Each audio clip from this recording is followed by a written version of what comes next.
My name is Laurel, and I was born to people who didn't want me. My mother used to say it casually, like she was commenting on the weather. You were a surprise, she'd tell anyone who asked with a shrug and a polite smile. Sometimes when she forgot I was in the room, it became, we didn't plan for her. Honestly, we were done after Selena.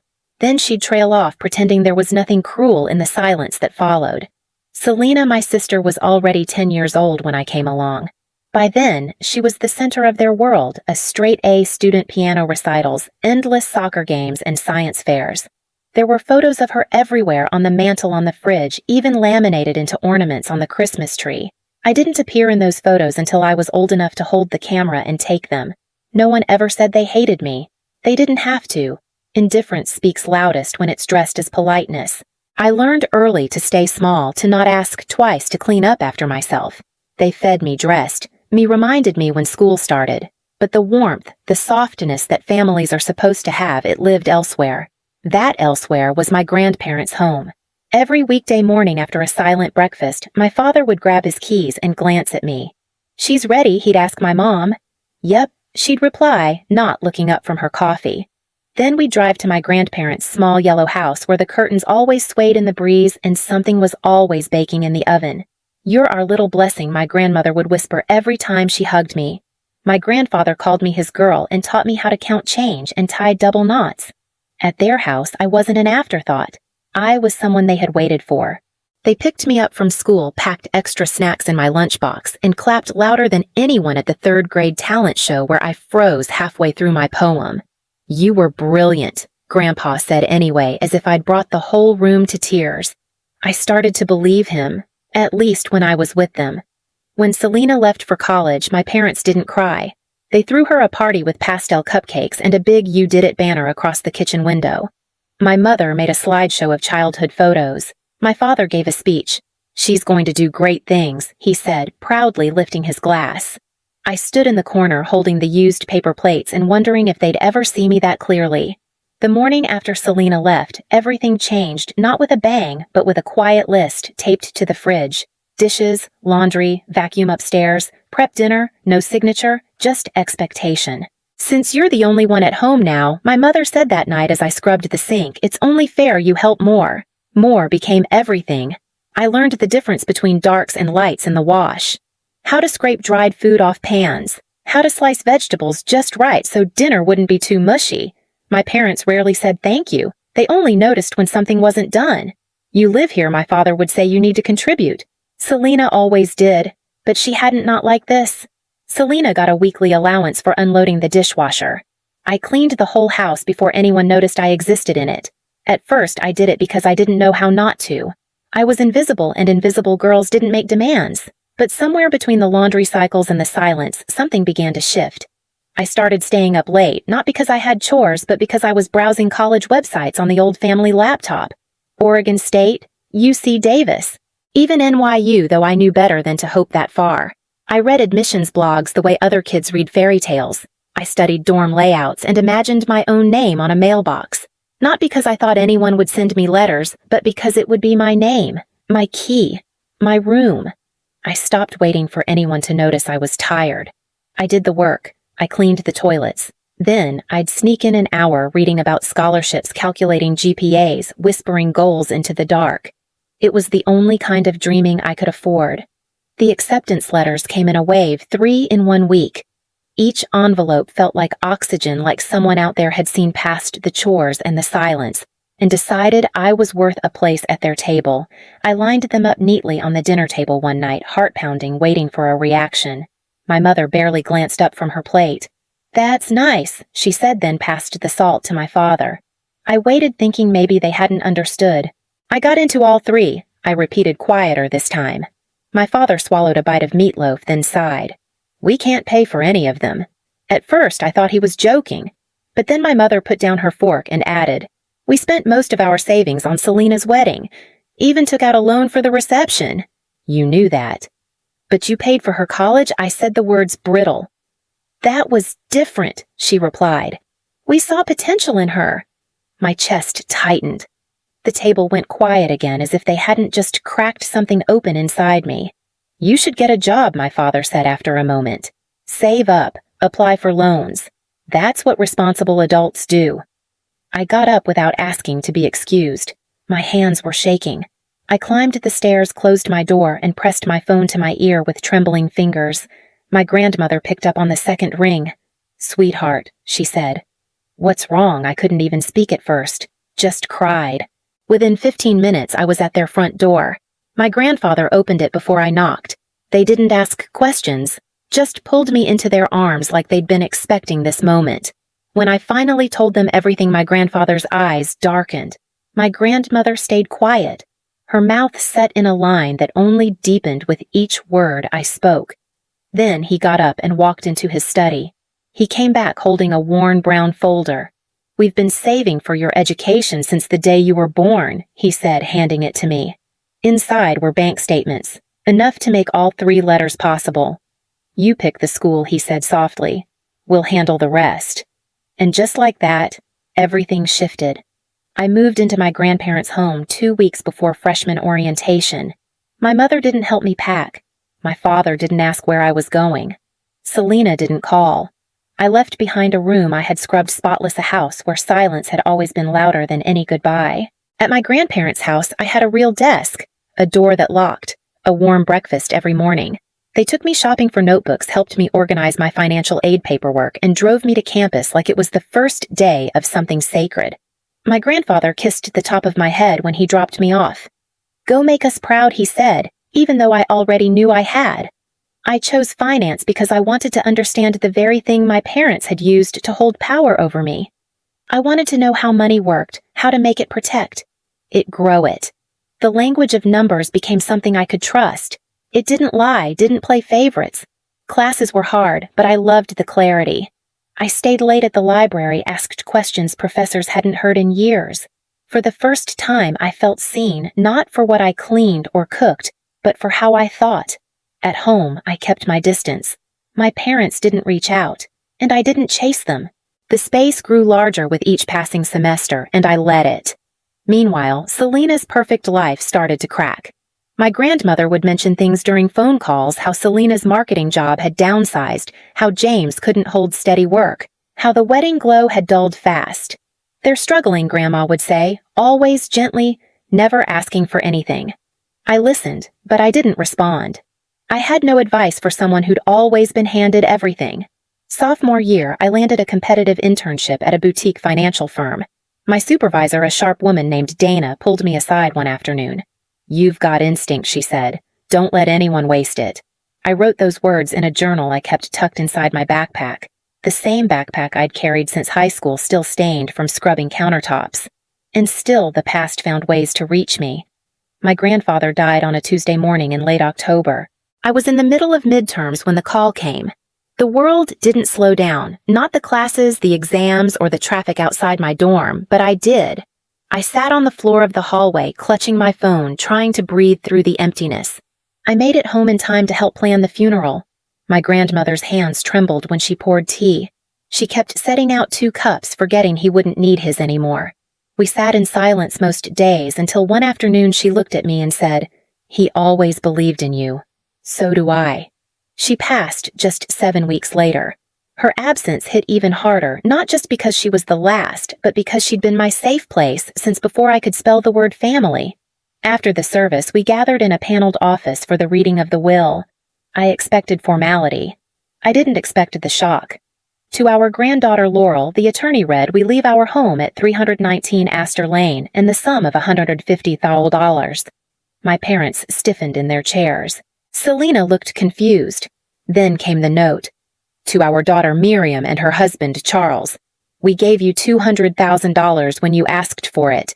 This is our final decision." My mother turned a deep, blotchy red. My father wouldn't meet my eyes.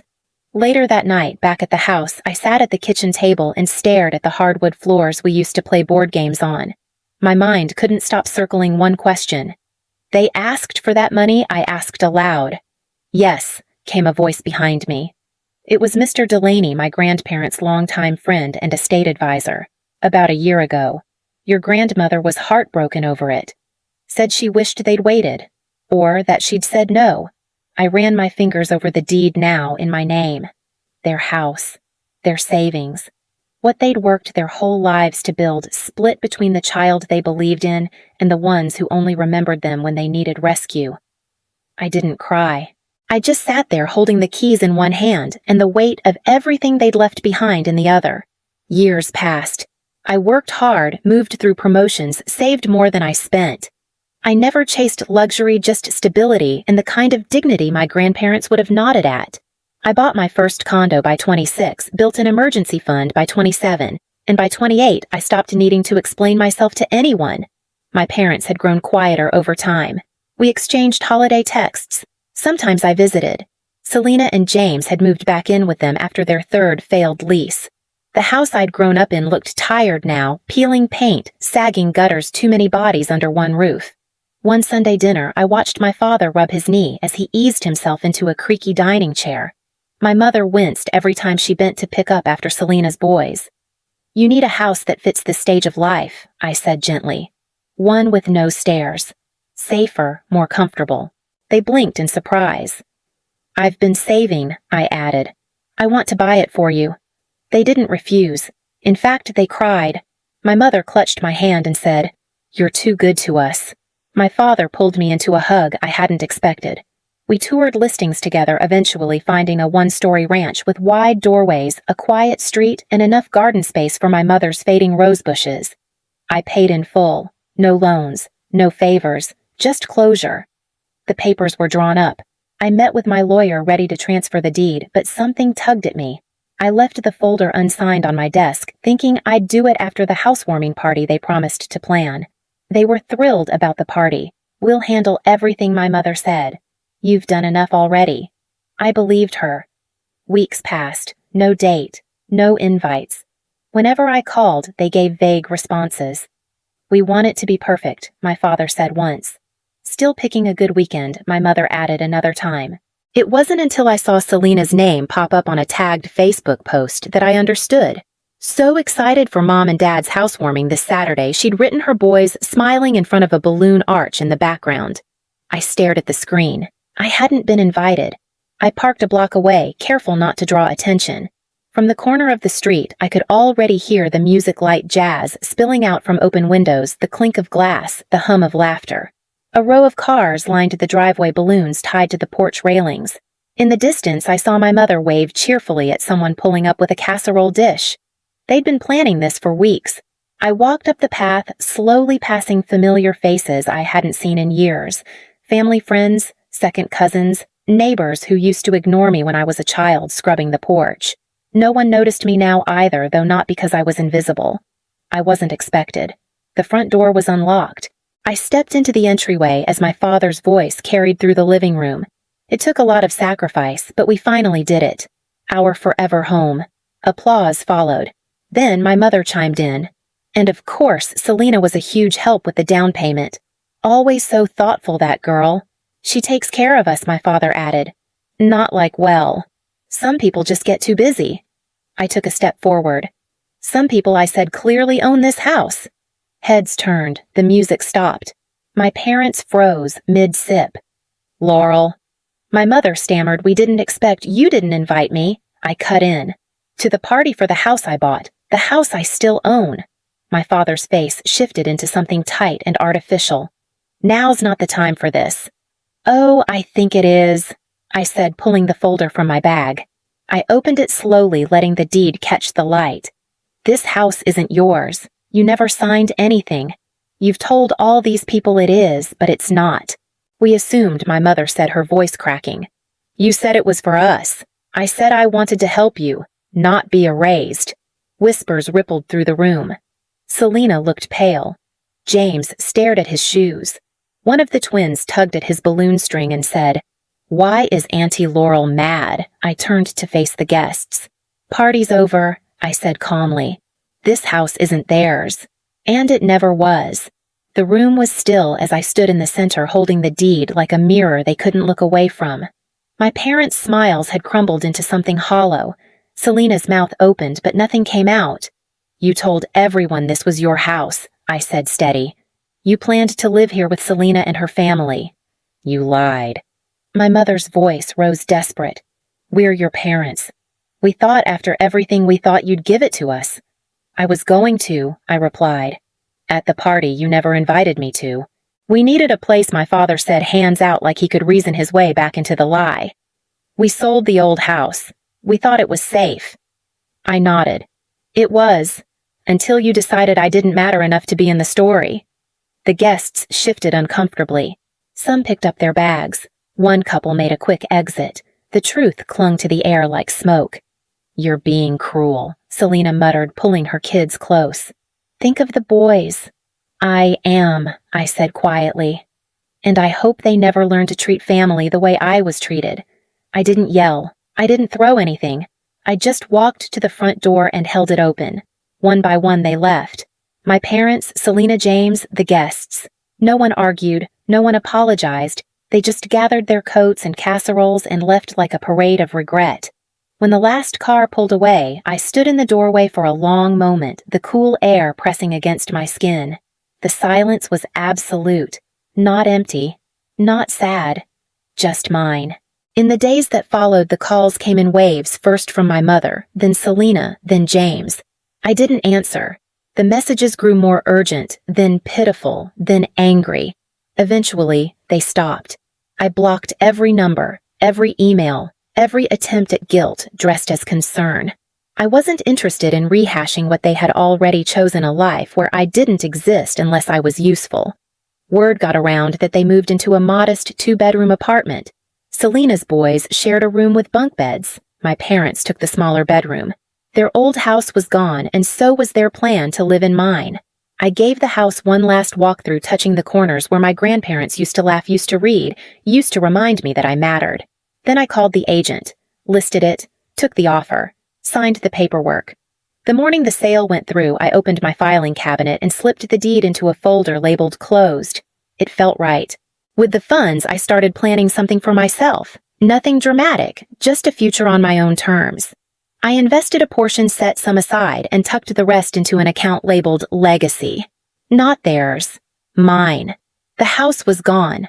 The weight of their need, their excuses, their expectations gone with it. What remained was clean air, a blank space, and a life I didn't have to ask permission to live. I moved into a small cottage at the edge of town. Nothing flashy, just quiet, light-filled mine. There's a corner window where the sun filters in at just the right angle every morning, and I keep a chair there with a blanket folded over the back. I sit there sometimes drinking tea, reading, thinking of them. Not my parents. My grandparents. I keep their photo on the mantel framed in walnut. They're laughing, both of them. Her eyes crinkled, his arm around her shoulder. I don't cry when I look at it anymore. I smile. Every decision I make now carries them with it. The way I manage my money. The way I listen before I speak.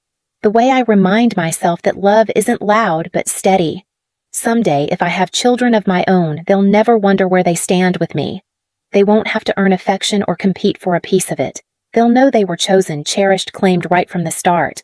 I planted lavender in the front garden last week, my grandmother's favorite. This morning I watered it barefoot, the hose in one hand, sunlight on my face, and the peace of knowing I had broken the cycle.